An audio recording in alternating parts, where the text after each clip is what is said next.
ఈ ఉదయకాలపు ధ్యానాంశముగా కొన్ని ప్రాముఖ్యమైన విషయాలు మీతో నేను పంచుకోవాలని నేను ఆశపడుతున్నాను. ప్రియులారా, బైబిల్ గ్రంథములో మనమందరము కూడా యెషయా పుస్తకములో నుంచి ఒక మాటను మనం జ్ఞాపకం చేసుకుందాం. 26వ అధ్యాయము మొదటి వచనాన్ని మనం చదువుకుందాం.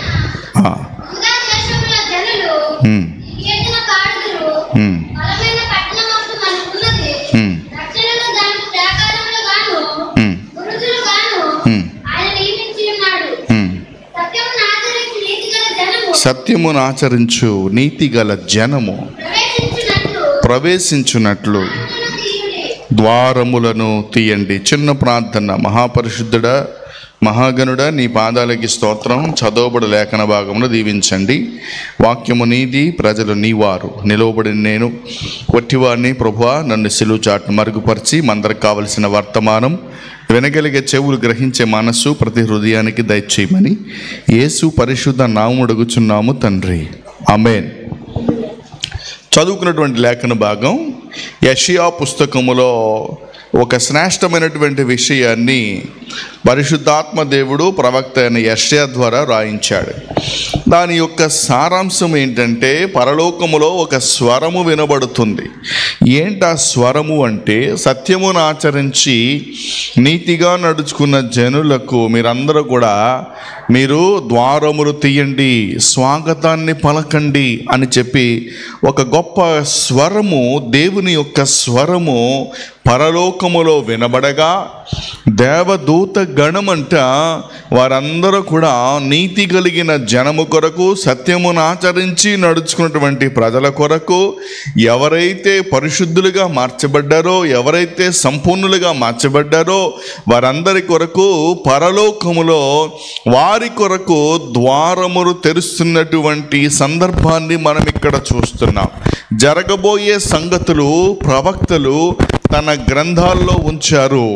యేసు ప్రభు జన్మిస్తాడు అని అనేక మంది ప్రవక్తలు ప్రవచించారు. అందులో యెషయా కూడా పెద్ద ప్రవక్తల జాబితాల్లో యేసు ప్రభు యొక్క జననమును గురించి ప్రవచించారు. శిలువ మరణాన్ని గురించి 53వ అధ్యాయములో ప్రవచించారు. 9వ అధ్యాయములో ఇంకా అనేక ప్రాంతాల్లో, అనేక అధ్యాయాల్లో యేసు ప్రభును గురించినటువంటి ప్రవచనాలు ఉన్నాయి. అవన్నీ కూడా నెరవేర్చబడ్డాయి. ఇవన్నీ కూడా నెరవేర్చబడ్డాయి. అంటే జరగబోయే సంగతులను ముందుగానే యేసు ప్రభు కంటే ముందు 760 సంవత్సరాల క్రితము యెషయా ప్రవచనం చెప్తే, 760 సంవత్సరాల క్రితము యెషయా చెప్పినట్లుగానే ఏలయనగా మనకి శిశువు పుట్టెను, మనకి కుమారుడు అనుగ్రహించబడును, అతని భుజముల మీద రాజ్యభారం ఉండెను, ఆశ్చర్యకరుడు, ఆలోచనకర్తనిచ్చుటకు తండ్రి, సమాధానకర్తగా అధిపతి, అతనికి పేరు పెట్టబడననే వాగ్దానము 760 సంవత్సరాల తర్వాత ఖచ్చితంగా నెరవేర్చబడింది. యేసయ్య 2024 సంవత్సరాల క్రితము ఈ భూలోకానికి కన్యమరియ గర్భంలో శిశువుగా, కుమారునిగా ఆయన జన్మించాడు. జన్మించడం మాత్రమే కాదు, ఆయన తల్లిదండ్రుల దగ్గర 30 సంవత్సరాలు పెంచబడి 3.5 సంవత్సరాలు సువార్తను ప్రకటించి అద్భుతాలు చేసి, ప్రియులారా, ఆయన మరణించి శిలువ మరణమును ఆయన అనుభవించి ఆ తరువాత 3వ రోజున లేచి ఆరోహణుడై వెళ్ళిపోయాడు. ఆయన నేను వెళ్ళి మీకు వేరొక ఆదరణకర్తను పంపిస్తాను అన్నాడు. పరిశుద్ధాత్మను పంపించాడు. ప్రియులారా, ప్రవక్తలు ప్రవచించిన ప్రవచనాలు ఖచ్చితంగా అవి నెరవేర్చబడతాయి. యేసయ్య చెప్పిన మాటలు నెరవేర్చబడతాయి. రాకడను కూర్చొని చెప్పినటువంటి మాటలు నెరవేర్చబడుతూ ఉన్నాయి, నెరవేర్చబడుతున్నాయి, ఇంకా నెరవేర్చబడవలసినవి కొన్ని ఉన్నాయి. ఈ ప్రవచనము ప్రియులారా ఇంకా నెరవేర్చబడలేదు. అయితే సత్యమును ఆచరించి నీతి కలిగిన జనము కొరకు తలుపులు తీస్తున్నారు, తలుపులు తీయడానికి సిద్ధపడుతున్నారు. ప్రభు రాకడ సమీపంగా ఉన్నది. Certainly we are in the last days. మనందరము కూడా అంచె దినాల్లో ఉన్నాం. మనము సిద్ధ మనస్సు కలిగి ఉండాలి. సత్యమైన యేసుని అనుసరించి నీతి కలిగిన జనముగా, నీతిమంతులుగా మనం మార్చబడాలి. రక్తము ద్వారా, వాక్యము ద్వారా, బాప్తిసము ద్వారా, పరిశుద్ధాత్మ 4 అనుభవాల ద్వారా మనము నీతిమంతులుగా మార్చబడాలి. అటువంటి ప్రజల కొరకు దేవుడంట పరలోకములో తలుపులు తీస్తున్నాడు. ద్వారములు తీయండి. ప్రకటన పుస్తకంలో ఒక విషయాన్ని చూసాం. 3వ అధ్యాయము 20వ వచనం. ఇదిగో నేను తలుపు ఎదుట తట్టుచున్నాను, ఎవడైనా స్వరం విని తలుపు తీసినడలా అతని యొద్దకు వచ్చి అతడు నేను నాతో కూడా అతడును భోజనము చేయుదుము అని వాక్యములో మనము చూస్తాం. ఇక్కడ ఒక రకమైనటువంటి వాక్యాన్ని మనం చూస్తాం. అక్కడేమో ప్రియులారా పరలోకములో దేవాతి దేవుడు తీస్తున్న తలుపులు, ఇక్కడ వచ్చేసి దేవుని కొరకు మనము తీస్తున్న తలుపులు. మనం ఏది విత్తే అది కోస్తాం, ఏది విత్తే అది కోస్తాం. ప్రియులారా ఇప్పుడు సీజన్ ఏమి ఎత్తుతున్నారు మీరు? ఏం విత్తనాలు పెడుతున్నారు? సీజన్ కదా, ఏ విత్తనాలు పెడుతున్నారు? మొక్కజొన్న ఇంకా రకరకాల పంటలు విత్తనాలు విత్తుతున్నారు కదా. మరి మొక్కజొన్న విత్తితే మీకు పల్లీలు వస్తున్నాయా? ఏమొస్తాయి? మొక్కజొన్న వస్తాయి. శనగ, వేరుశనగ వేస్తే వేరుశనగే వస్తుంది. వరి విత్తితే వరే వస్తుంది. దేవుని కొరకు మనం ఏది విత్తితే అదే పంటను కోస్తాం. అణిచి కుదించి దిగజారునంత మట్టుకు దేవుడు కొలత కొలిచి దేవుడు మన జీవితాల్లో ఆయన ఆశీర్వాదాన్ని ఇస్తాడు. ఏది విత్తితే అది కోస్తావు. నువ్వు ప్రేమను విత్తితే ప్రేమను కోస్తావు. సహాయాన్ని విత్తితే సహాయం అనే పంట కోస్తావు.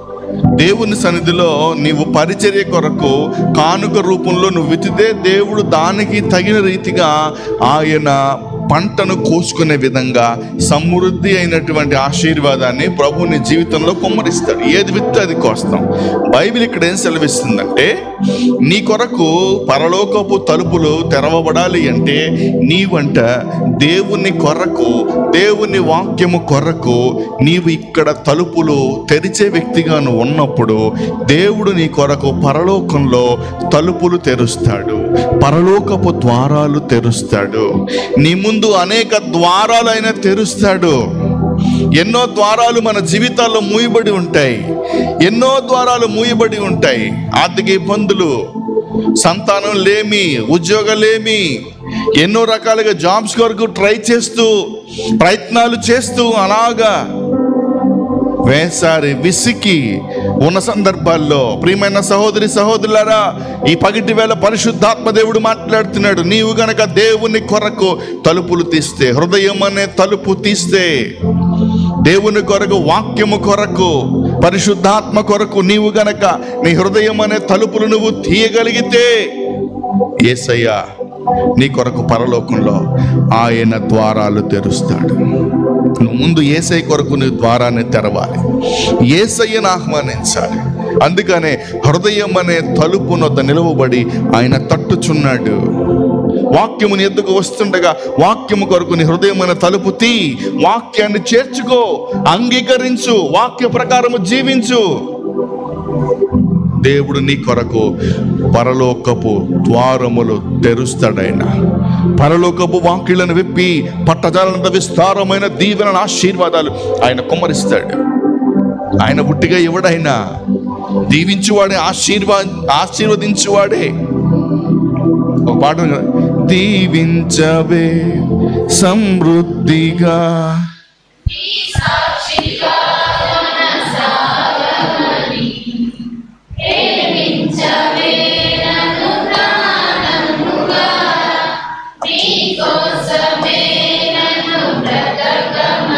హల్లెలూయా.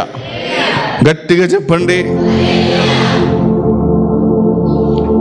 నీవు దేవుని కొరకు హృదయంలో ఆయన కొరకు ద్వారం తెరిస్తే, వాక్యము కొరకు నువ్వు ద్వారం తెరిస్తే, పరిశుద్ధాత్మ కొరకు నువ్వు ద్వారం తెరిస్తే దేవుడు నీ కొరకు పరలోకపు వాకిళ్లను విప్పుతాడైనా.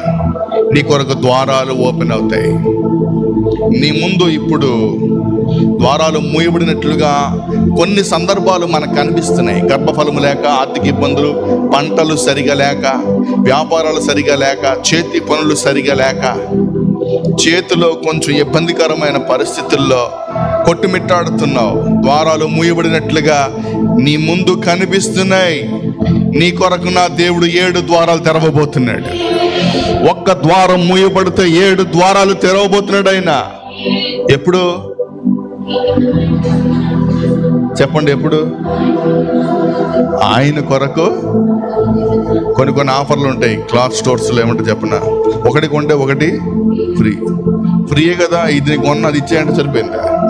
అది కొనాలి, అప్పుడు రెండోది ఏం చేస్తారు? ఫ్రీగా ఇస్తారు. అలాగే దేవుడు నీ కొరకు ద్వారం తెరవాలంటే దేవుని కొరకు నీ హృదయం అనే ద్వారాన్ని తెరవాలి. యేసయ్యను ఆహ్వానించాలి. యేసయ్య నీ హృదయములో, నీలో, నీ గృహములో ఉండుటకు తగినటువంటి అవకాశాలు నీవు కల్పించాలి. ఏ దుష్టత్వం నీ యొక్క ఇంటిలో ఉండకూడదు, నీ ఒంటిలో ఉండకూడదు, నీ గృహములో ఉండడానికి వీల్లేదు. చాలా గృహాల్లో దుష్టత్వం, చాలా గృహాల్లో పాపం, వాళ్ళ మీద వీళ్ళ మీద అనవసరంగా మాట్లాడుకుంటూ పాపాన్ని పోగు చేసుకుంటూ ఉంటారు. కొన్ని కుటుంబాల్లో తెలియకుండా రహస్య పాపాలు వారిని వెంటాడుతూ ఉన్నాయి. ఎన్నో రకాల రహస్య పాపాలు వారి కుటుంబాలు వెంటాడుతున్నాయి. అవి దేవునికి ఆయాసకరమైనవి. ఆయాసకరమైన ప్రతి సందర్భం మీకు తెలుసు. దైవజనుడిగా నాకు తెలియకపోవచ్చు, హృదయ రహస్యాలు దేవుడు కనుక ఆయనకి తెలుసు. నీవు దేవుని కొరకు ద్వారము తెరవాలి. తలుపు తీ. ఈ ఉదయకాల సమయంలో దేవుడు నీ కొరకు ఆయన తలుపు తీయబోతున్నాడు. నోవహు దేవుని కొరకు తలుపు తీశాడు. ప్రియులారా, ఆ దినాల్లో ప్రజలందరూ కూడా ఎంతో దుష్టత్వంలో, పాపంలో, వ్యభిచారములో, త్రాగుడులో మగ్గిపోతున్న ఆ దినాల్లోనంట నోవహు అంటే దేవునికి నెమ్మది కలిగించారు. అందరూ బాధ కలిగించారు. నోవహు ఒక్కడే ఏం చేశాడంట? నెమ్మది కలిగించాడు. ఆ కారణం చేత జలప్రళయం వచ్చినప్పుడంట దేవుడు నోవహు కొరకు ఒక పెద్ద ద్వారం తెరిచాడు. ఒక ఓడ తయారు చేయమన్నాడు. ఆ ఓడ తలుపు దగ్గర నిలవబడి వెళ్ళండి అందరూ అన్నాడు. అంతే. నోవహు అందరూ లోపలికి వెళ్ళారు. మంచి మంచి జీవరాశులన్నీ అందులోకి వెళ్ళిపోయాయి. తలుపు వేయబడింది. ద్వారం మూయబడిన తర్వాత ఎవరి కొరకు ద్వారం మూయబడింది? ఎవరైతే పాపంలో ఉన్నారో, ఎవరైతే దేవునికి నెమ్మది కలిగించలేదో, ఎవరైతే దేవునికి ఆయాసాన్ని కలిగించారో, ఎవరైతే దేవునికి దుఃఖాన్ని కలిగించారో వారి కొరకు తలుపు మూయబడింది. నెమ్మది కలిగించిన వారి కొరకు తలుపు తీయబడింది. దేవునికి దుఃఖాన్ని కలిగించిన వారి కొరకు తలుపు. ఈ పగటి వేళ నీకు ప్రశ్న,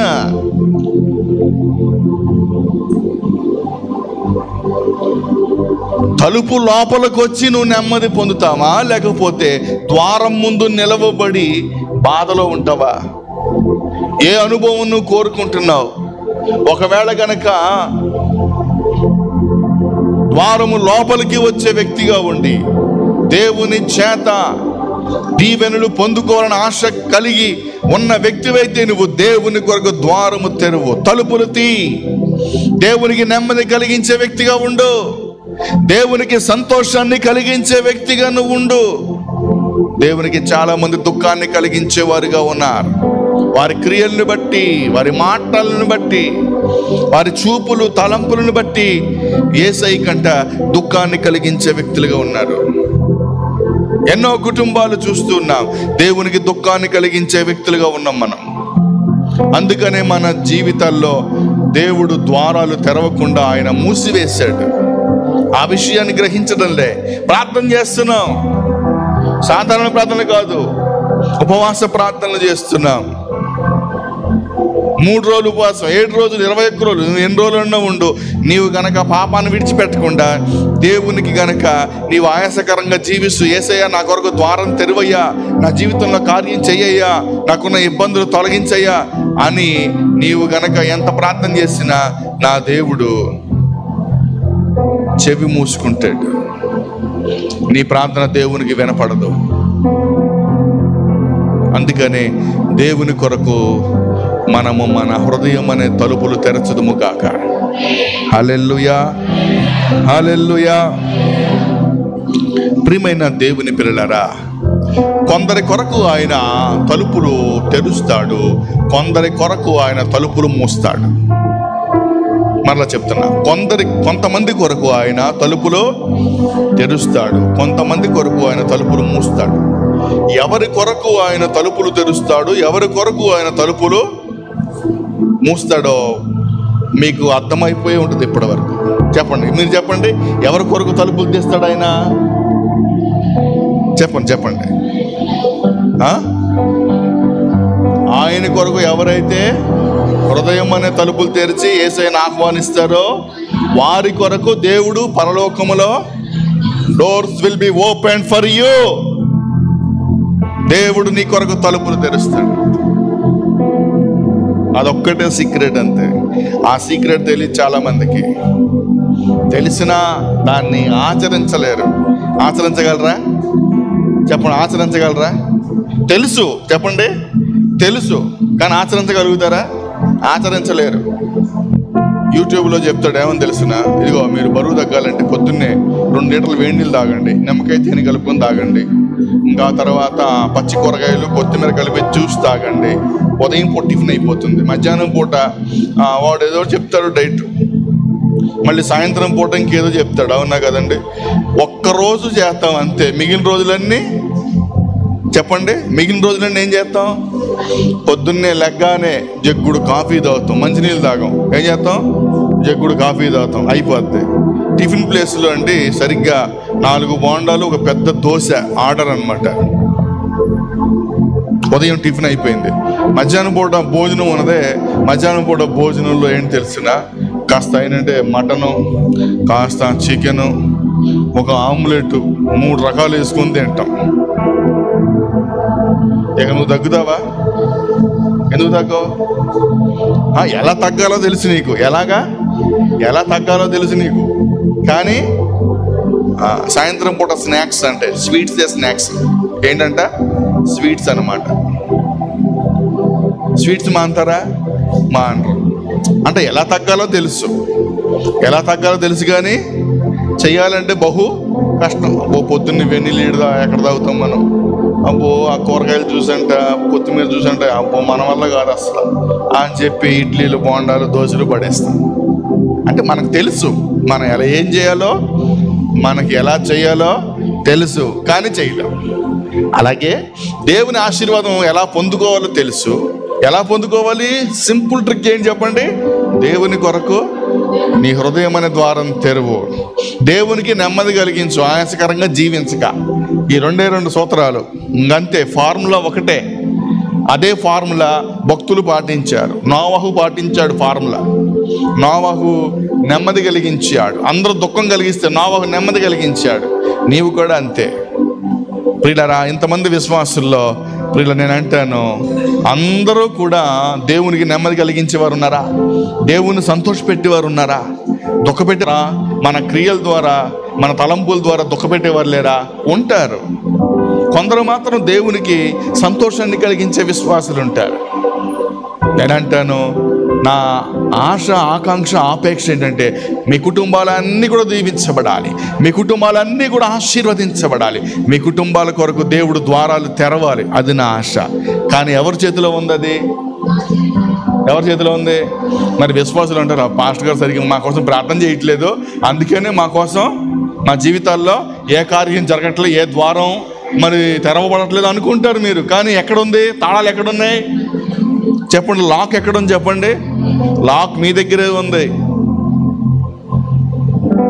ఇప్పుడు యూట్యూబ్ వాడికి ఫోన్ చేసే, నేను తగ్గట్లేదు ఏంటి అసలు చెప్పారు, కానీ నేను గించు కూడా తగ్గలే, కొంచెం కూడా కదలలేదు, బాగా కొలెస్ట్రాల్ కొవ్వు ఏమైపోయింది, బాగా మందమైపోయింది, మీరు చెప్పింది ఏది కూడా తగ్గట్లే, పొద్దున్నే గుమ్మడికాయ జ్యూస్ కూడా తాగుతున్నాను, ఇంచు కూడా కలట్లే. మరి గుమ్మడికాయ జ్యూస్తో పాటు స్వీట్లు కూడా తింటున్నావుగా.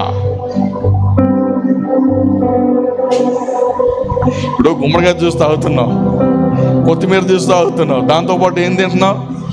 స్వీట్లు తింటున్నావుగా, పానీపూరి తింటున్నావుగా, బయట ఉన్నాయిగా పిజ్జాలు, బర్గర్లు, అవి కూడా తింటున్నావుగా.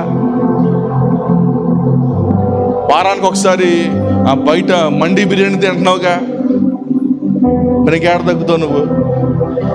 మళ్ళీ ఫోన్ చేసి ఏమంటావు? ఏమండి మీరు చెప్పింది అసలు ఏది వర్కౌట్ అవ్వలేదు, అసలు వేస్ట్, అసలు ఇవన్నీ వేస్ట్, అసలు ఇట్లా చెప్తారు, ఏం తక్కువ పోవట్లేదు, మనం చెప్తాం. మరి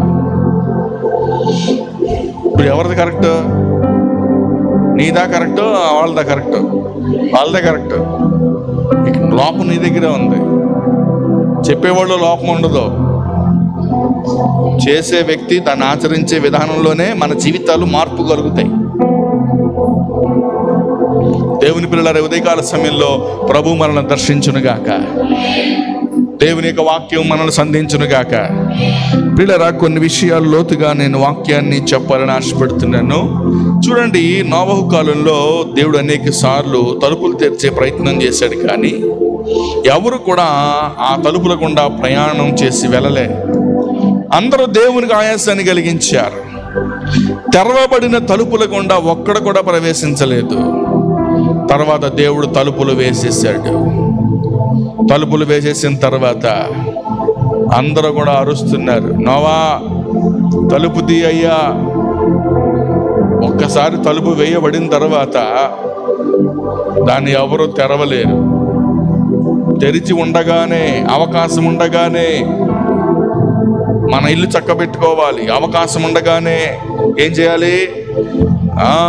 రక్షణ పొందాలి. ఇదే రక్షణ దినం, మిక్కిలి అనుకూల సమయం. నేడే రక్షణ దినం. దేవుడు అవకాశం ఇచ్చినప్పుడే, అవకాశాలు ఉండగానే వినియోగించుకో. కృపాకాలములో ఉన్నాం. You are in the grace period.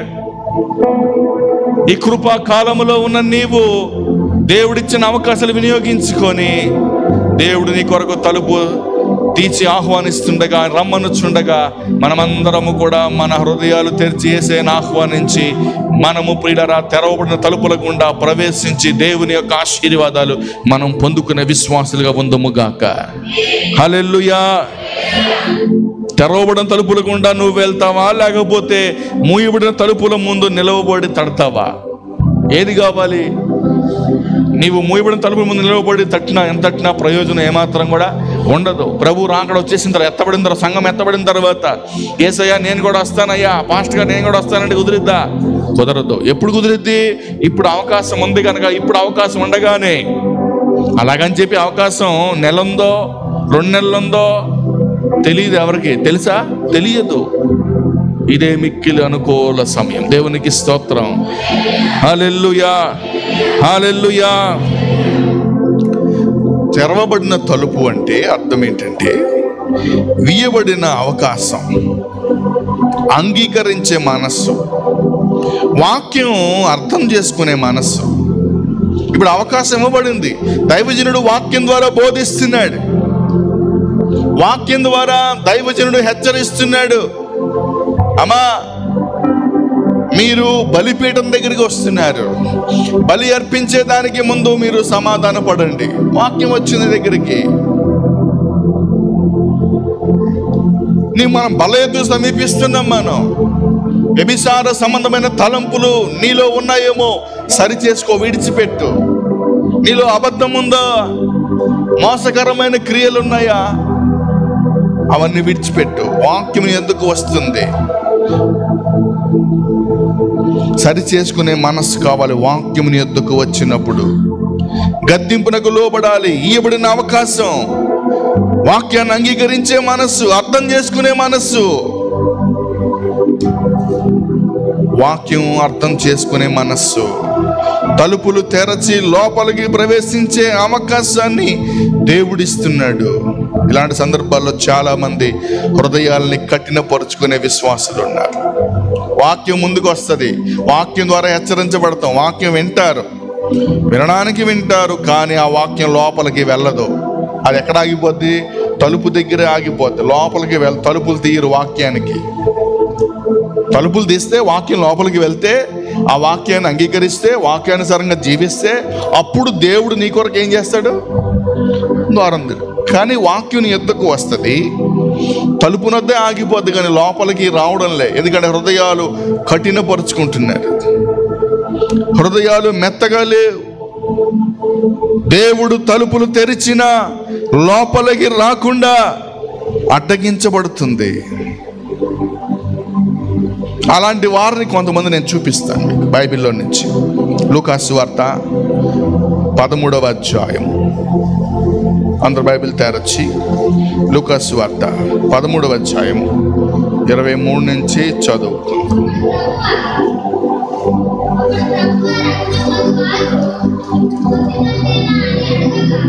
ఒక వ్యక్తి వచ్చంట యేసు ప్రభుని ఏమడిగారు చెప్పండి? చెప్పండి. వీళ్ళకంటే డౌట్లు భలేగా వస్తాయా?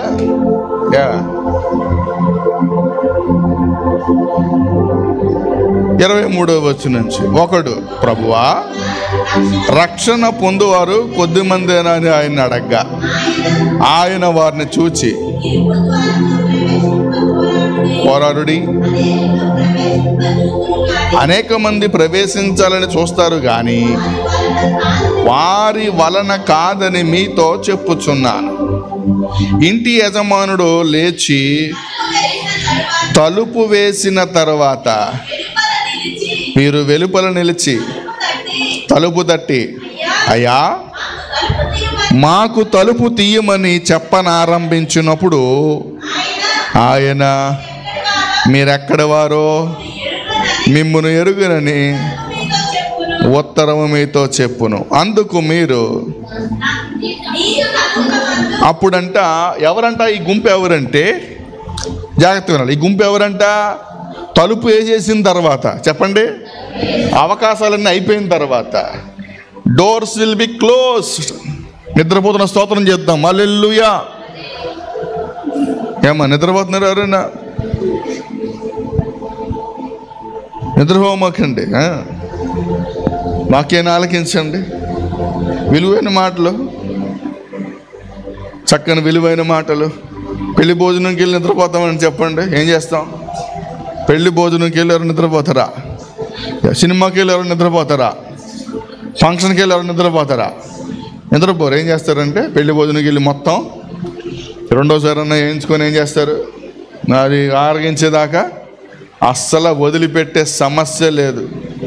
సినిమాకి వెళ్ళి 3 గంటలు, 3:30, ఎన్ని గంటలు? 3:30 గంటలు ఉంటుందిగా. 3:30 గంటలు ఆ సినిమాకి వెళ్ళి నిద్రపోతూ డబ్బులు కట్టేసేసండి, నిద్రపోతూ వచ్చేస్తారా? ఇంటర్వెల్లో చిప్స్ కొనుక్కొని మళ్ళీ వెళ్ళిపోయి పడుకుంటారా? పడుకోరు. ఏం చేస్తారు? డబ్బులు కట్టినందుకు చచ్చినట్టు అది మొత్తం బాగున్నా బాగోపోయినా ఆడు నవ్వితే నవ్వడం, ఏడితే ఆడవడం. వదులుతారా సినిమాని? 3:30 గంటలు వదలరు, నిద్రపోరు కదా. మరి మందిరానికి వస్తే వాక్యం వింటే అది మీ జీవితాలకి ఆశీర్వాదం. హల్లెలూయా. ఇప్పుడు మీకోసమే నేను వాక్యం చెప్తున్నా. చూడండి, అక్కడ 2 గుంపులు మనకు కనిపిస్తున్నాయి. ఒక గుంపు గురించి లోతుగా మనం ధ్యానం చేద్దాం. ఒక గుంపు వచ్చారు. ఎప్పుడు వచ్చారంటే తలుపు వేసిన తర్వాత వచ్చిన గుంపు. తలుపు వేయబడిన తర్వాత వచ్చిన గుంపు. అవకాశం ఇచ్చినా ఉపయోగించుకోకుండా అవకాశాలన్నీ అయిపోయిన తర్వాత చెప్పాలి. మన ఖమ్మం టౌన్లో ఆఫర్లు పెడతారు. ఏమని తెలిసినా, ఇదిగో ఈ డేట్ నుంచి ఈ డేట్ 10వ తారీఖు వరకు కారు లక్కీ డ్రా ఉంది. ఒక్కొక్క లక్కీ డ్రాకి మీరు కొనే బట్టల్లో 100 రూపాయలకు ఒక టికెట్ అంటాడు. 500కి 5 టికెట్లు వస్తాయి. 1000 రూపాయలు కొంటే 10 టికెట్లు వస్తాయి. అది ఈ నెల 10వ తారీఖు వరకే అవకాశం. 11వ తారీఖున డ్రా ఉంది. ఆ డ్రాలో, లక్కీ డ్రాలో మీకు కారు వస్తుంది అన్నాడు. మీరు ఎప్పుడు కొనుక్కోవాలి చెప్పండి? ఇవాళ సాయంత్రమే లాస్ట్ డేస్. అవసరం చర్చి మానేసన్నా మనం ఏం చేయాలా? మనం ఏంటంటే మందిరం మానేసైనా సరే మనం ఏం చేయాలి చెప్పండి? అవసరమైతే అయ్యగారు మీకు జత్తేస్తానని చెప్పి అయ్యగారికి లంచం ఆస్తి చూపించన్నా ఏం చేయాలి? వెళ్ళిపోవాలి. ఎక్కడికి? షాపింగ్కి వెళ్ళాలి. ఎందుకని? అవకాశం ఎప్పుడుంది చెప్పండి అమ్మా. మటన్ ఎప్పుడు కోస్తారు? ఉదయం 8 గంటలు ఆ టైంకి పోగులు పెడతారు. పోగులని అంటారు, అవునా? నేను ఆరాధన అయిన తర్వాత నేను వెళ్తాను అంటే కుదిరిద్దా? కుదరదు. అప్పుడు ఏం చేయాలి? అవసరమైతే మనం చర్చి మానేసన్నా ఏం చేయాలా? ఆ తర్వాత 10ంటికి వెళ్ళి ఏది నాకు పోగు ఇవ్వండి అంటే ఇస్తారా? ఎవరు? ఏం చేయాలి? అవసరమైతే ఆరాధన మానేసేయాలి. నువ్వు దేవుని సన్నిధానం మానేసి అప్పుడు ఏం చేయాలి? ఆ మటన్ ఎవరైతే పోగులు వేస్తున్నారో వాళ్ళ దగ్గరికి వెళ్ళి నిలబడి కవర్ వేసుకొని నిలబడితే ఒక కవర్ ఇస్తారు. ఆ కవర్ పట్టుకొని నిలబడితే అప్పుడు ఏం చేస్తారు వాళ్ళు? ఆ కవర్లో ఒక పోగు వేస్తారు. ఆ పోగు వేసుకొని ఇంటికి వచ్చి వండుకొని చక్కగా అప్పుడు భోజనం చేసి అప్పుడు మందిరానికి రావాలి. అంతేనా? అలా చెప్తుంది బైబిల్. అవకాశం ఉండగా వినియోగించుకోవాలి. అది చెప్తున్న పాఠం ఇక్కడ. దేవుడు ఇప్పుడు అవకాశాలు ఇస్తున్నాడు మనకి. ఏంటి అవకాశం? వాక్యం అనే అవకాశం ఇస్తున్నాడు. దేవుని వాక్యం వెల్లడవుతుంది, కానీ హృదయాలు కఠినపరుచుకుంటున్నాం. వాక్యం లోపలికి రావడంలే, వాక్యం లోపలికి అంగీకరించలేకపోతున్నాం, కఠినమైపోతుంది. అంటే ఆ బోధన అంగీకరించలేకపోతున్నాం. ఇరుకు ద్వారం అనేక మంది ప్రవేశింపడానికి చూస్తున్నారు, కానీ చాలా కష్టంగా ఉంది. దాన్ని ఆచరించడం చాలా కష్టం, లోబడడం చాలా కష్టం, సమాధాన పడడం చాలా కష్టం. నేనే తప్పు చేసి నన్ను క్షమించు అని చెప్పడం చాలా చాలా కష్టం. ఎవరైనా చెప్తారు అట్లాగా? చెప్పరు. ఈగో అడ్డు వస్తుంది. ఈగో ఒప్పుకోవడం చాలా కష్టం. నిజంగానే క్రైస్తవ మార్గం చాలా ఇరుకైనది. ఇరుకు ద్వారం అనేక మంది ప్రవేశింప చూస్తారు, కానీ వారి వల్ల కాదు. తలుపు వేయబడింది, గుంపు వచ్చారు, యేసయ్యా తలుపు తీయ్యా, తలుపు తీయ్యా అని బతిమాలుకున్న. చదువుదాం వాక్యాన్ని. అయ్యా మాకు తలుపు తీయమని చెప్పనారంభించినప్పుడు ఆయన యేసయ్య అంటాడు, మీరెక్కడి వారో? అవకాశాలు అయిపోయిన తర్వాత నువ్వు తలుపు కొడితే తలుపు తీయమని ఆయన అనే మాట ఏంటి చెప్పండి? అసలు ఎక్కడ వారు వీడు? కింద వచనాలు చూద్దాం. వీళ్ళు ఎక్కడ వారు అంటే అప్పుడు అంటున్నారు, అందుకు మీరు అదిగో నీ సముఖమందు మేము తిని త్రాగుచుంటిమే, వీధులలో బోధించితివే అని చెప్పసాగుదురు. అప్పుడు ఆయన, మీరెక్కడ వారో మిమ్ము నెరగనని మీతో చెప్పుచున్నాను, అక్రమము చేయు మీరందరూ. మీరు ఆ వాక్యాన్ని కంఠోపాఠం చదివి అది చెప్పకండి. అక్రమము చేయు వర్లారా నా ఎదురును తొలగిపోడు. మీకు బాగా అలవాటు అయిపోయింది ఆ వాక్యం. ఇక్కడ ఏమనుంది? ఇక్కడ అక్రమము చేయు మీరందరూ నా ఎద్దు నుండి తొలగిపోండని చెప్పాను. చాలండి. ఇక్కడ బైబిల్లో మనం గమనిస్తే ఇక్కడ ప్రజలు అడుగుతున్నారు, అయ్యా మేము ఎవరమో తెలుసా? నీ సముఖము. చెప్పండి. ఎక్కడ వారమో? నీ సముఖము. సముఖం అంటే సన్నిధి. దేవుని సన్నిధిలో ఉన్న ప్రజలంట వారు. నిజంగానే మీరందరూ ఎవరు చెప్పండి? దేవుని సన్నిధిలో ఉన్న ప్రజలే, మందిరానికి వచ్చిన ప్రజలే.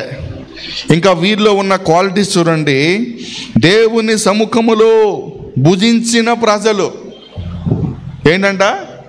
దేవుని సముఖములో భుజించిన ప్రజలు. మీటింగ్లో భోజనాలు కాదు, బల్లా. చెప్పండి, కమ్యూనియన్ సర్వీస్. అయ్యా ప్రభువా నీ సన్నిధిలో ఉన్న వాళ్ళమే, తెల్ల బట్టలు వేసుకొని మేము వచ్చాం ప్రభువా, నీ సన్నిధిలో ఉన్నవారమే. అదిగో అదిగో అదిగో అదిగో మా పాస్ట్ గారు ఉంటాడు, విజయ్ కుమార్ అయ్య గారు బల్లా ఇస్తే మేము తీసుకున్న వాళ్ళమే. అంటే వీళ్ళు దేవుని సన్నిధిలో ఉన్నవాళ్ళే. తర్వాత వాళ్ళు ఎవరంటే బల్లలో పాల్పంపులు పొందిన ప్రజలే. తర్వాత మూడవదిగా మనము చూస్తే ప్రతిసారి దేవుని యొక్క వాక్యాన్ని విన్న ప్రజలు. అంటే వీధుల్లోకి వచ్చి బోధించావు కదా అన్నారు. అంటే వీళ్ళు ఏం చేశారు? మీకు అర్థమవుతుందా? వాక్యాన్ని విన్న ప్రజలు అంటే మీరందరూ ఎవరు? వాక్యాన్ని విన్న ప్రజలు. చెప్పండి 3 అనుభవాలు. మళ్ళీ చెప్పండి. 1 సముఖం అంటే దేవుని సన్నిధిలో ఉన్న ప్రజలే. 2వదిగా భుజించిన ప్రజలు అంటే బల్లలో పాల్పంపులు పొందిన ప్రజలే. అంటే కమ్యూనిటీ సర్వీసు ఎడతెగకుండా ప్రతి నెల పాల్పంపులు పొందిన ప్రజలే. 3వ ప్రజలు ఎవరు? 3వ గుంపు ఎవరు? అయా నువ్వు వీధుల్లో బోధించవే, నువ్వు వీధుల్లో బోధిస్తే మేము వాక్యం విన్నాం. వీళ్ళు ఎవరంటే వాక్యం విన్న ప్రజలు. ఈ 3 అనుభవాలు మీకు ఉన్నాయా లేదా చెప్పండి. హలో, అమ్మా మా పాయింట్ అర్థమవుతుందా? నా ప్రశ్న, ఈ 3 అనుభవాలు మీకు ఉన్నాయా?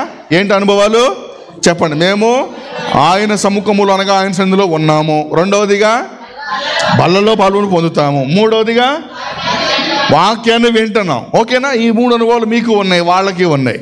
అంటే వాళ్ళు అడుగుతున్నారు ఏమనంటే, ప్రభువా తలుపేస్తాడు యేసయ్యా, తలుపేసేస్తే అడుగుతున్నారు, అయ్యా మేము ఎవరో తెలుసా? నీ సముఖమున ఉన్న ప్రజలమయ్యా, నీ సన్నిధిలో ఉన్నామయ్యా, నీ బల్లలో పాల్మములు పొందిన ప్రజలమయ్యా, కమ్యూనియన్ సర్వీస్ కూడా మిస్ అవ్వలేదయ్యా. యేసయ్యా అంత మాత్రమే కాదయ్యా, నీ వీధుల్లో నిలబడి బోధించావే, బోధించినప్పుడు వాక్యాన్ని విన్న ప్రజలమయ్యా అని అంట. ప్రజలు యేసు ప్రభుని వేడుకుంటున్నారు. ఎందుకంటే అక్కడ తలుపు వేయబడింది. దేవుడు అన్న మాట ఏంటి తెలిసిన, మీరెక్కడి వారో నేను ఎరగను. ప్రసంగాలు విన్నారు, బట్ హృదయంలో చేర్చుకోలేదు. దేవుని వాక్యం వెల్లడవుతుంటే నో రెస్పాన్స్. వాక్యం వెల్లడవుతుంది, పాపాన్ని గురించి దైవజనుడు గద్దిస్తున్నాడు, నో రెస్పాన్స్.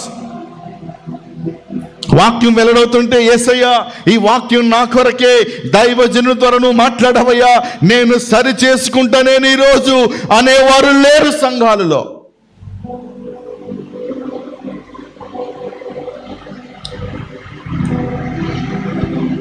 నా కొరకే నువ్వు ఈ వాక్యాన్ని వెల్లడి చేసావు అయ్యా, ఈ కోణంలో నాతో మాట్లాడావయ్యా, నేను సరి చేసుకుంటాను, నేను సరి చేసుకుని నీ వైపు తిరుగుతానయ్యా, పాపాన్ని ఒప్పుకుంటానయ్యా, నేను విడిచిపెడతానయ్యా అనే గుంపు లేరండి. వాక్యం వినబడుతుంది, వాక్యం వింటున్నారు, బల్లలో చేతులు పెడుతున్నారు, సన్నిధిలోనే ఉన్నారు. మందిరం మానరు, బల్ల మానరు, వాక్యం వినడం మానరు, కానీ దాంతోపాటుగా పాపం కూడా మానరు. అది నేను చెప్పాలనుకున్న పాయింట్. అంటే వాక్యం లోపలికి వెళ్ళిందా చెప్పండి? హృదయాన్ని తెరిచి వాక్యాన్ని లోపలికి పంపించారా? వాక్యానుసారంగా జీవించారా? సరి చేసుకునే మనసు వారికి ఉందా? లేదే. ప్రజల్లో మంచి అనుభవాలు ఉన్నాయి, సన్నిధిలో ఉన్నారు, బల్లల్లో పొందుతున్నారు, వాక్యాన్ని వింటున్నారు, కానీ వారి హృదయాల్లో వాక్యానికి తగినట్లుగా స్పందన, రెస్పాన్స్ లేదు, స్పందన లేదు. ఏ పాపమైతే నువ్వు కలిగి ఉన్నావో ఆ పాపాన్ని గురించి వాక్యము వెల్లడి అవుతుండగా, అయ్యో యేసయ్యా నేను ఈ పాపంలో నేనున్నాను, నన్ను క్షమించయ్యా, ఇంకోసారి ఆ పొరపాటు చెయ్యనయ్యా అని బలిపీఠం దగ్గరికి బోరున ఏడ్చుకుంటూ రావాల్సిన అనుభవాలు మనవే. ఆ అనుభవాలు సంఘాలలో లేవు. అందుకనే ప్రభుత్వం అంటున్నారు, అయ్యా రక్షణ పొందేవారు కొద్ది మందేనా? ఇంతమంది ఉన్నారుగా ప్రభువా, మందిరం నిండా ఉన్నారే ప్రజలు, అక్కడ ఆ మందిరం నిండా ఉన్నారే, ఇక ఈ మందిరం నిండా ఉన్నారే, కానీ రక్షణ పొందేవారు ఎంతమంది అంట? కొంచెం మందే ప్రభువా. ఎందుకు కొంచెం మంది అయ్యారు అంటే, వారు దేవుని కొరకు, దేవుని వాక్యం కొరకు వారి హృదయం అనే తలుపులు తెరవలేదు, వాక్యాన్ని అంగీకరించలేదు. వాక్యము గద్దిస్తున్నా కానీ ఒప్పుకొని విడిచిపెట్టకుండా దాన్ని తప్పించి, అది నచ్చలేదు. సేవకుడు చెప్తే అది నీకు నచ్చలే, దాన్ని మిస్ చేస్తున్నావు, దాన్ని దాటి మరలా మందిరానికి వస్తున్నావు, బలలో చేతులు పెడుతున్నావు, మరలా వాక్యాన్ని వింటున్నావు, మళ్ళీ నచ్చందని దగ్గరికి వచ్చింది, నీవు పాపం చేస్తున్నావు, తప్పిదం చేస్తున్నావు, దేవునికి దుఃఖ పెడుతున్నావు, దేవునికి నెమ్మది కలిగించట్లే, దేవుని ఆయాస పెడుతున్నావు, ఆ అంశం నీ దగ్గరికి వచ్చింది, ఆ పాయింట్ నీ యొక్క హృదయం దగ్గరికి వచ్చింది. వచ్చినా దాన్ని సరి చేసుకునే మనస్సు, ఆ వాక్యాన్ని అంగీకరించే మనస్సు, తలుపులు తీసే మనస్సు నీకు లేదు. ఇది ఇక్కడ వాక్యం యొక్క సారాంశం. మన స్థితి అలాగుంది. వాక్యాన్ని అంగీకరించే మనసు ఉందా? వాక్యం కొరకు మనం తలుపులు తీస్తున్నామా? ఒక్కసారి మనం ఆత్మవిమర్శ చేసుకుందాం. ప్రియులారా, వాక్యం విన్నాం కానీ వాక్యము తగ్గ ప్రవర్తన మనలో ఏమాత్రం కూడా కనిపించడం లేదు. రెస్పాన్స్ లేదు, స్పందన లేదు. దేవుడు ఎన్ని సార్లు హెచ్చరించాడు, చాలా ఈజీగా తీసుకుంటున్నాం, వాక్యాన్ని హెచ్చరికను చాలా ఈజీగా తీసుకుంటున్నాం. హెచ్చరిక బోర్డులు ఉంటాయి, చాలా ఈజీగా తీసుకున్నావు అనుకో, ఒకానొక సందర్భంలో ఉరి అవుతుంది. బైబిల్లో మనము చూస్తే నీకున్న అక్రమ సంపాదనలు విడిచిపెడుతున్నావా? నీకున్న చెడ్డ వ్యసనాలు విడిచిపెడుతున్నావా?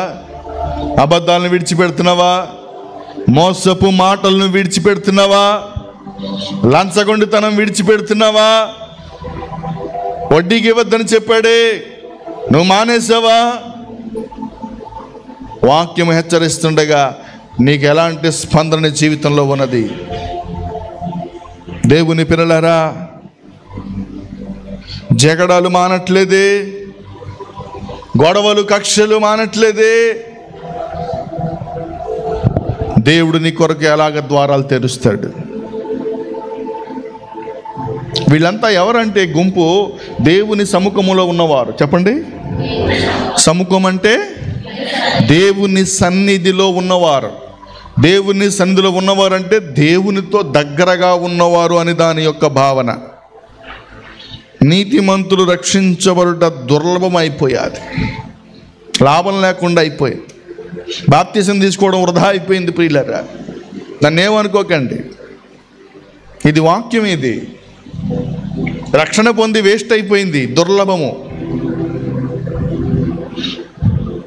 దేవుడు అంట తీర్పు ఎక్కడి నుంచి ప్రారంభిస్తాడో తెలిసిన? తీర్పు ఎక్కడి నుంచి ప్రారంభిస్తాడు? ఇప్పుడు ఉదాహరణకి పిల్లగాళ్ళు తప్పు చేశారు, పాఠం అప్పచెప్పలే, హోంవర్క్ రాసుకురాలే, 15 మందిని నించోబెట్టారు. చెప్పండి, 15 మందిని నించోబెట్టారు, లైన్గా 15 మందిని నించోబెట్టారు. ఇప్పుడు తీర్పు ఎక్కడి నుంచి వస్తుంది? చెప్పాలి, ఫస్ట్ నుంచి వస్తుంది, అంతేగా, ఇంక అందులో తిరిగి ఉండదు. ఎక్కడి నుంచి వస్తుంది? ఫస్ట్ నుంచే వస్తుంది. దేవుని తీర్పు కూడా ఎక్కడి నుంచి వస్తుందో రాశాడు. చూడండి, పేతురు మొదటి పత్రిక 4వ అధ్యాయం 17వ వచనం చూద్దాం.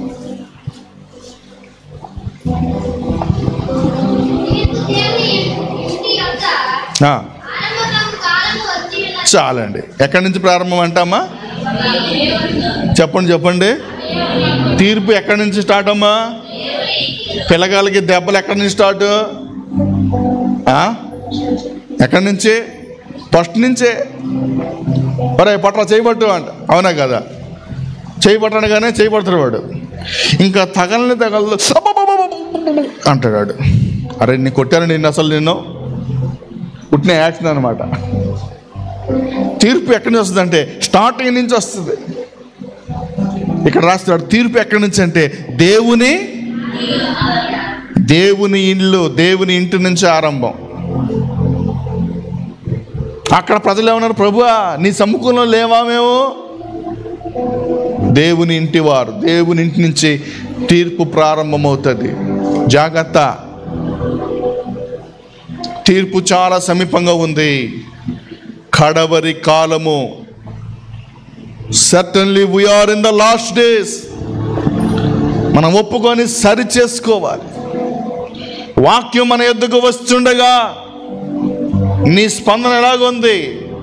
నీవు గనక వాతావేడు మనస్సాక్షి ద్వారా నీ హృదయాన్ని కఠినపరుచుకొని ఆ వాక్యాన్ని స్కిప్ చేస్తూ ఈజీగా తీసుకొని తర్వాత లెసన్స్లోకి వెళ్ళిపోయావనుకో, దేవుడు దాన్ని బట్టి నిన్ను తీర్పులోకి తీసుకొని వస్తాడు. అక్కడ ప్రభువు ఏమన్నా తెలిసిన? ప్రభు అన్న మాట ఏంటంటే మీరెక్కడి వారో నేను ఎరగను. ఎవరిని బట్టి అన్నాడు? ఎవరిని చూసి అన్నాడు? దేవుని సముఖంలో ఉన్న వారిని బట్టి. ఎవరిని?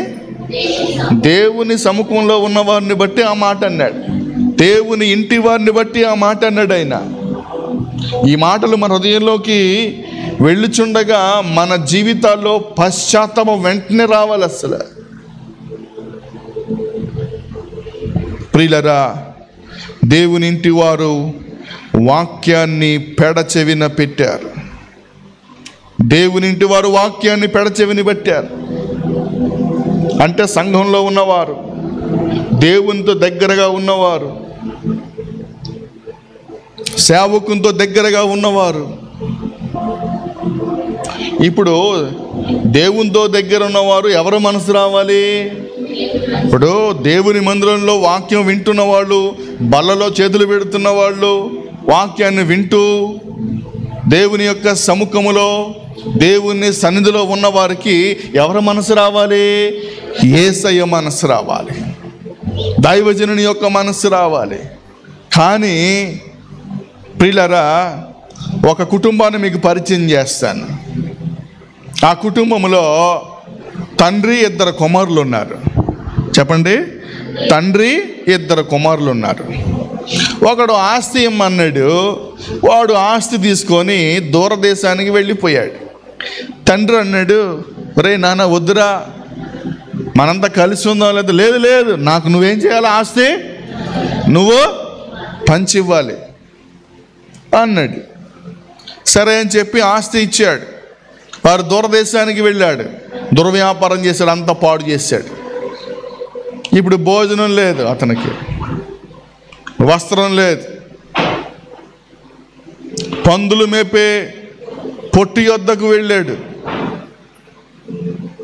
అంటే పందులు మేపే పొట్టు ఏదన్నా భుజిద్దాము అన్నట్లు వెళ్ళాడు. కానీ పందులు కూడా ఆ వ్యక్తిని దగ్గరికి ఏమాత్రం రానివ్వలే. అయితే బుద్ధి వచ్చినప్పుడు అని రాశాడు. మీరు మొత్తం చదువు, సమయం లేదు కనుక నేను ఏ పాయింట్ చదవమంటే అది చదవండి. సో నా పాయింట్ ఏంటంటే, తప్పిపోయిన కుమారుడు కాదు నా పాయింట్. చెప్పండి. తప్పిపోయిన కుమారుడు కాదు, ఇంకొకడు ఉన్నాడు, వాడికి అన్న. ఎవరు? వీడికి అన్న కూడా ఉన్నాడు. వాడు ఎక్కడ ఉన్నాడు? ఆడు తండ్రి ఇంట్లోనే ఉన్నాడు. ఎక్కడున్నాడు? వాడు ఇంట్లోనే ఉన్నాడు.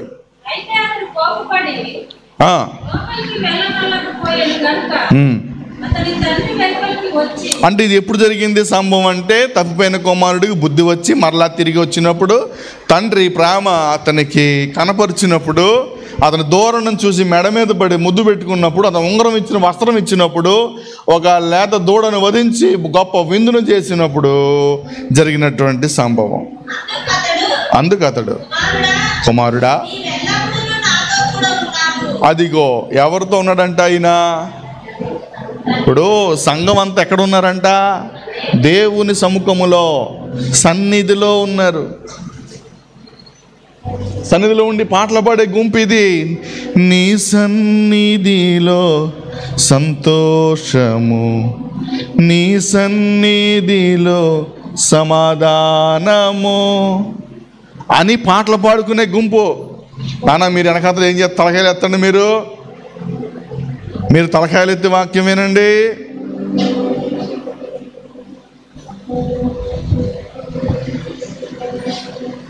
వీడు ఎక్కడ ఉన్నాడంట? తండ్రి దగ్గరే ఉన్నాడు. తండ్రి దగ్గరే ఉంటే మనం అనుకుంటాం, అబ్బా చెప్పండి, తండ్రి దగ్గర ఉన్నాడు వీడు, అసలు ఎంత మంచోడో, అసలు ఎన్ని అనుభవాలు వచ్చేసి ఉంటాయో, వీడు అయ్యగారితోనే ఉన్నాడు, అసలు అబ్బా ఎన్ని అనుభవాలు వచ్చేసి ఉంటాయో, అసలు అయ్యగారిలో ఉన్న పరిశుద్ధాత్మ దిగిపోయింది అనుకుంటాం. మీకు అర్థమవుతుంది? నా పాయింట్ అర్థమవుతుందా? దేవునితో దగ్గరగా ఉన్నవాడు, దేవుని సన్నిధిలో ఉన్నవాడు, మందిరములో ఉన్నవాడు, వాక్యం వింటున్నవాడు, బల్లలో చేతులు పెడుతున్నవాడు, వాడి పరిస్థితి ఎలాగుంది? ఇంటోడి పరిస్థితి ఎలాగుంది? బయటోడి పరిస్థితి ఉంది ఎలాగుంది? దీన్ని బట్టి చూస్తే మనం నయమా లేకపోతే అన్యులు నయమా? అంతేగా. ఏదో వచ్చాడు మామూలుగా, వచ్చేసి నచ్చలేదు, మన భక్తి చేయలేను అనుకొని వెళ్ళిపోయి లోకంలో జీవిస్తున్నాడు. వాడు నయమా లేకపోతే ఇంట్లో ఉన్నోడు నయమా? చెప్పండి.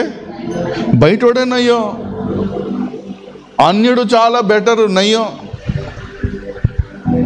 ఆడికన్నా భయభక్తులు ఉంటాయి. బుద్ధి వచ్చింది. ఎవడికి వచ్చింది బుద్ధి? ఆడికి బుద్ధి వచ్చి వీడికి బుద్ధి రాలే. వీడి బుద్ధి ఎడిపోయింది. పాయింట్ అర్థమవుతుందా? బయటోడికి ఏమో బుద్ధి ఉంది, బయటోడేమో దేవుని యొక్క ఆలయాన్ని చూస్తే, సిలువను చూసినా, ఆలయాన్ని చూసినా, అయ్యగారిని చూసినా ఏం చేస్తాడు అంటాడు. ఇంటోడు చెప్పండి, ఇంటోడు ఎలా ఉంటాడు? ఇంటోడికి భయం ఉండదు. ఇంటోడికి తండ్రి మనసు రాదు, దేవుని మనసు రాదు. వాక్యాన్ని వింటాడు, బలలో చేతులు పెడతాడు, దేవుని సన్నిధిలోనే ఉంటాడు, కానీ వాడికి భయం ఉండదు. దేవుని భయం ఏమాత్రం ఉండదు.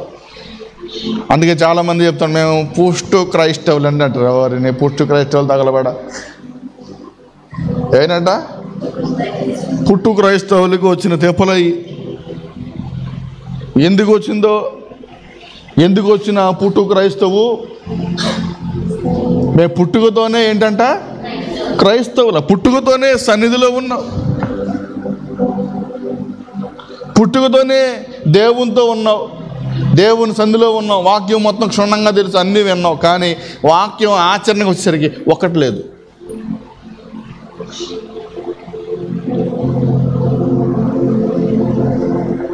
లూకాసు వార్తలో 15వ అధ్యాయంలో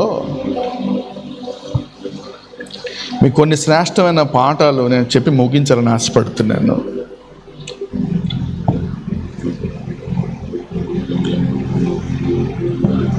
అధ్యాయం, లూకాసు వార్త 15వ అధ్యాయంలో, క్రొవ్విన దూడను తెచ్చి వధించండి, మనము తిని సంతోషపడుదుము, ఈ నా కుమారుడు చనిపోయి మరలా బ్రతికిన, తప్పిపోయి దొరికినని చెప్పాను. అంతటా వారు సంతోషపడసాగిరి. అప్పుడు అతని పెద్ద కుమారుడు పొలములో ఉన్నాడు. వాడు ఎక్కడి నుంచి వచ్చాడంట? పొలము నుండి వచ్చుచు ఇంటి దగ్గరకు రాగా వాయిద్యాలు నాట్యాలు జరుగుట విన్నాడు. దాసులలో ఒకరిని పిలిచాడు. ఏంద్రభాయ్ ఇది అన్నాడు.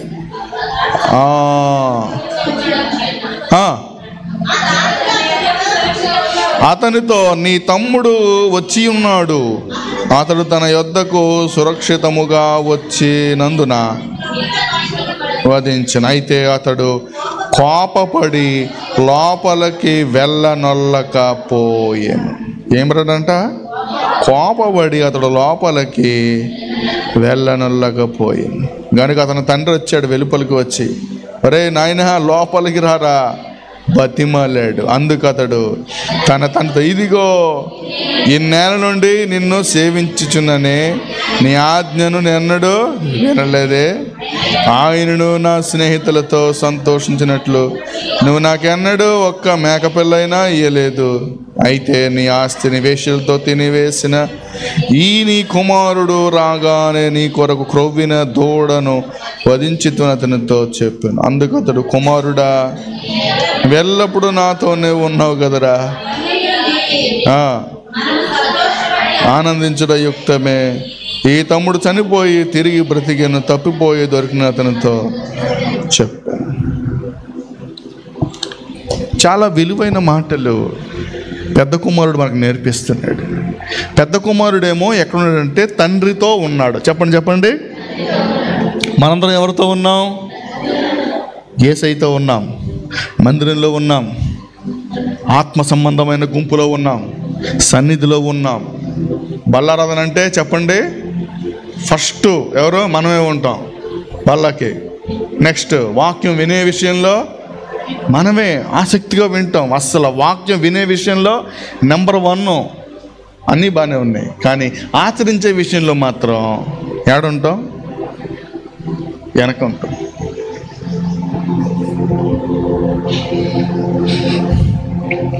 ఇద్దరు కుమారులు, 2 గుంపులు కనిపిస్తున్నాయి అక్కడ మనకి. చిన్న కుమారుడు, పెద్ద కుమారుడు. పెద్ద కుమారుడు ఇంట్లోనే ఉన్నాడు. అందరూ అనుకుంటున్నారు ప్రపంచం అంత. అబ్బా, పెద్ద కుమారుడు ఎవరితో ఉన్నాడు? తండ్రితో ఉన్నాడు. అసలు ఎన్ని అనుభవాలు వచ్చేసి ఉంటాయో, ఎన్ని వాక్యాలు వచ్చేసి ఉంటాయో, అసలు ఎంత మంచి బుద్ధులు వచ్చేసి ఉంటాయో. అసలు మా పిల్లని ఈడికే ఇవ్వాలనుకొని ఉంటారు జనాలు. అసలు సంగతి తెలియదు ప్రజలకి. ఏం తెలీదు? ఆడంత పరమ బొడ్డు ఇంకొకరు లేడన్న సంగతే తెలియక ఏమన్నారు చెప్పండి. ఆ పెద్దోడికైతే ఏమి ఇవ్వచ్చు? అసలు పిల్లని ఈడికే ఇవ్వచ్చు. ఎవరికి? చిన్నోడికి ఇవ్వచ్చు. ఎందుకని చెప్పండి. ఎందుకని? తప్పు తెలుసుకున్నాడు, అతడు క్షమాపణ పొందుకున్నాడు, క్షమాపణ కోరి వచ్చాడు, తప్పిపోయి తిరిగి వచ్చాడు, వాడికి ఇవ్వచ్చు. అందరూ ఏమనుకుంటారు తెలిసినా, అబ్బా ఇంట్లో పెద్ద కుమారుడు ఉన్నాడంట, పెద్ద కుమారుడు అసలు ఎక్కడికి ఏనాడు బయటికి వెళ్ళడంట, అసలు వాడు ఎంత విధేయుడో నమ్రత కలిగిన వాడు, అసలు ఎప్పుడు చూడు దేవుని సన్నిధేనంట, ఎప్పుడు చూడు వాక్యం వినడంలో నెంబర్ 1 అంట. అబ్బా ఓహో అనుకుంటారు. అసలు వాడు చేసే పాపాలు ప్రపంచంలో ఎవడో చేయడు, వాడు చూసే వీడియోలు ప్రపంచంలో ఎవడో చూడ్డు, ఆడే అబద్ధాలు ప్రపంచంలో ఎవడో ఆడ్డు. కానీ పేరుకి ఎక్కడున్నాడు? ఇంట్లో ఉన్నాడు, ఇంటి బుద్ధులు రాలే. తండ్రితో ఉన్నాడు, తండ్రి బుద్ధులు రాలే. దేవుని పిల్లలారా, సేవకునితో ఉన్నారు, మీరు దేవునితో ఉన్న దేవుని సంధిలో ఉన్నారు, బలలో చేతులు పెడుతున్నారు. మీరు ఎలాంటి మనస్తత్వాలు కలిగి ఉన్నారు? ఏ గుంపులో మీరున్నారు? తప్పిపోయిన కుమారుడు గుంపులో ఉన్నారా, లేకపోతే ఇంటిలో ఉన్న పెద్ద కుమారుడు గుంపులో ఉన్నారా? ఒకసారి మనము ఆత్మవిమర్శ చేసుకోవాలి. దేవుని పిల్లలారా, ఇంట్లోనే ఉన్నాడు కానీ తండ్రి మనస్సు రాలే, తండ్రి భారం ఏమాత్రం కూడా అర్థం కాలేదు. తండ్రిది చేర్చుకునే మనస్సు, వీడు చేర్చుకునే మనసు కాదు. అందుకని వాడు ఏమన్నాడు? కోప్పడి బయటే ఉన్నాడు, లోపలికి రావట్లేదు. తండ్రి బతిమ, రే నాయన రారా, సొంత యుద్ధం అందరం కలిసి. నేను రాను. ఎంత వ్యతిరేకమైన స్వభావం. దేవుని పిల్లలారా, తండ్రిది క్షమించే మనస్సు, వీడికి క్షమించే మనసు లేనే లేదు. అసలు ఆ మనస్సు రాలే. సంఘానికి ఎందుకు మనం రావాలి అంటే, యేసయ్య మనస్సు మనలోనికి రావడం కొరకు మనం దేవుని సన్నిధికి రావాలి. దేవునికి స్తోత్రం కలుగును గాక. హల్లెలూయా. నానా వెనక వారు తల ఎత్తి నా వైపు చూడాలి, వాక్యం వైపు చూడాలి.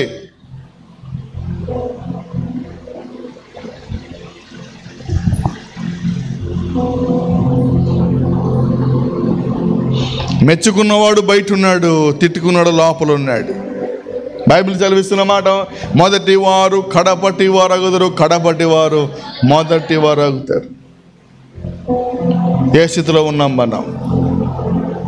ప్రియులారా, అందరూ ఆశ ఏంటంటే, ప్రభువా నా కొరకు నువ్వు ద్వారాలు తెరవాలయ్యా, ఎగ్జామ్స్లో విజయం రావాలి, ఉద్యోగం రావాలి, సంతాన లేమి నుంచి విడుదల పొందాలి, వ్యాపారం బాగుండాలి, మా కొరకు ద్వారాలు తెరవండి అయ్యా, 7 ద్వారాలు తెరవండి అయ్యా ప్రార్థన మంది. కానీ మనం మాత్రం దేవుని కొరకు ద్వారాలు తెరవం, వాక్యం అంగీకరించం, వాక్యం లోపలికి వెళ్దాం. వాక్యం చెప్పినా దాన్ని వినే మనసులు, ఆచరించే మనసు, ఏమా పాపాన్ని ఒప్పుకునే మనసు లేదు. దేవుడిని కొరకు ఎలాగ ద్వారాలు తెరుస్తాడు?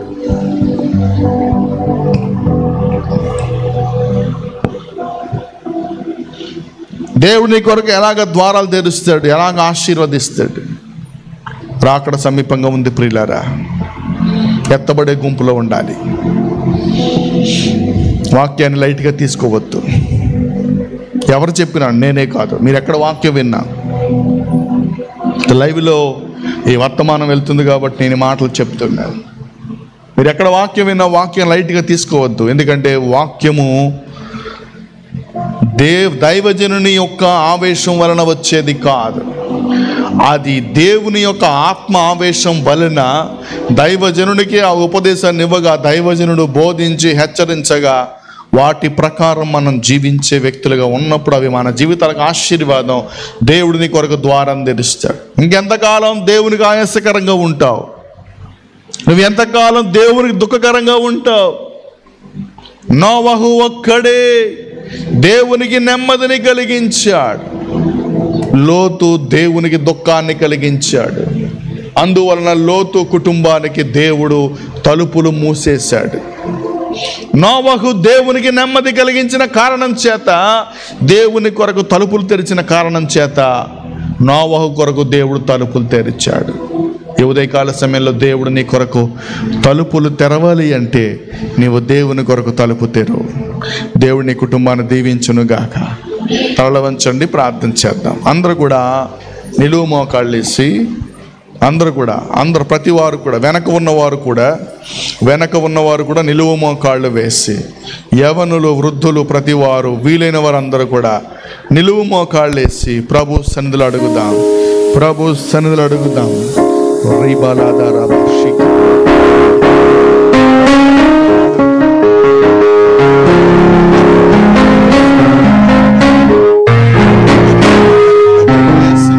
ప్రతి మోకాలు వంగాలి.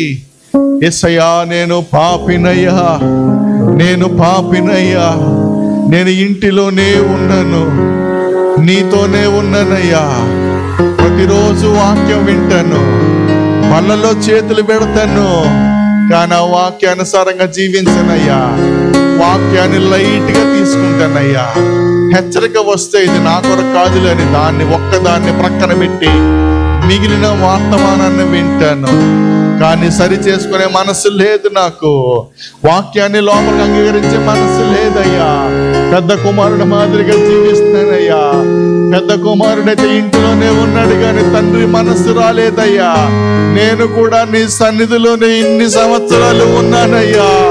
నేనున్నది నామకార్థ సంఘములో కాదు, నేనున్నది ఆత్మ కలిగిన సంఘములో, పరిశుద్ధ ఆత్మ అనుభవం కలిగిన సంఘములో, ఆత్మవరములు కలిగిన సంఘములో, పరిశుద్ధుల గుంపులో ఉన్నను.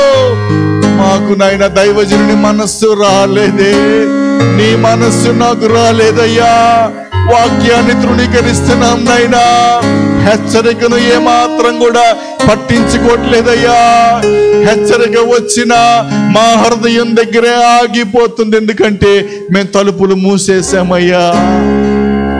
అడుగుతారా యేసయ్యను అడుగుతారా? ఎలుగెత్తి అడుగుదాం. స్త్రీలు, పురుషులు, నీ స్వరం వినపడలే. యవనస్తుల యొక్క స్వరం నాకు వినపడాలి. ఓ ద మైటీ పరిశుద్ధాత్మ దేవుడు ఈ పగటి వేళ ఆయన నీ యొద్దకు వచ్చాడు. నిన్ను హెచ్చరించాడైనా. నీ హృదయం అనే తలుపు నద్దకు ఆయన వచ్చాడు, నిన్ను హెచ్చరించాడు. తలుపు తీస్తావా? వాక్యానుసారంగా జీవిస్తావా? లైట్గా తీసుకుంటాం వాక్యాన్ని. Glory the mighty, the power of the holy. ప్రియందల రవశిఖమరందల రమణి.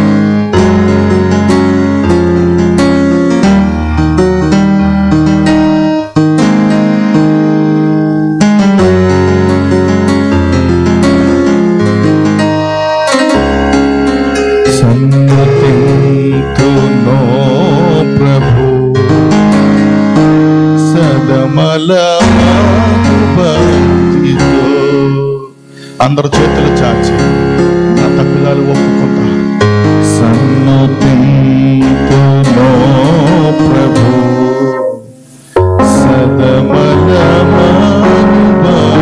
సదమలమానుభక్తితో, కన్న తండ్రి కాపుమా కలుషము నీడ కాపుమా. కన్న తండ్రి కాపుమా కలుషము నీడ కాపుమా. సన్నుతింతునో ప్రభు సదమలమానుభక్తితో. లవుడు వాయిస్ అందరూ కలిసి పడదాం. సన్నుతింతునో సచ్చి సదమలమానుభక్తితో, కన్న తండ్రి కాపుమా కలుషము నీడ.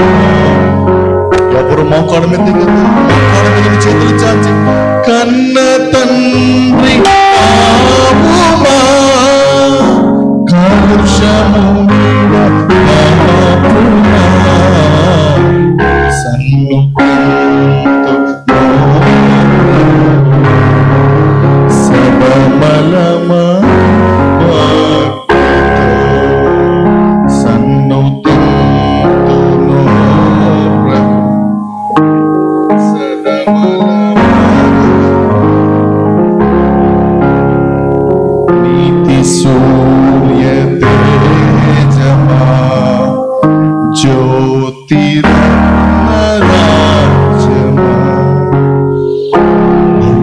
సూర్య తేజమా జ్యోతిరత్న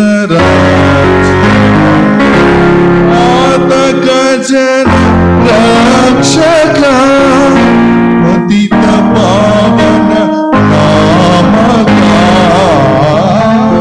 పాతక జన రక్షక పతిత పావన నామకా సన్నుతింతును ప్రభు సదమలము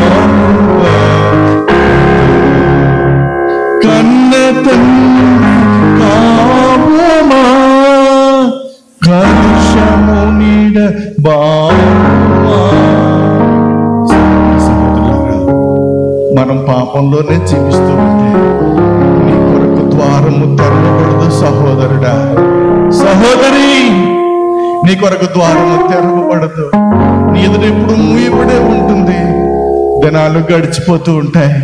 Months will be passed, years will be passed, but no use. నీ ప్రార్థనకు ఉపయోగం ఉండదు. నువ్వు ఎంత మొరపెట్టినా ఉపయోగం ఉండదు. కారణం ఏంటంటే తలుపులు మూసేస్తాడు ఆయన. ఎందుకు మూసావు ప్రభువా? నా వాక్యం నీ యొద్దకు వస్తే నువ్వు తలుపు మూసావు. వాక్యం లోపలికి రానివ్వలేదుగా. వాక్యానుసారంగా నువ్వు జీవించలేకపోయావే.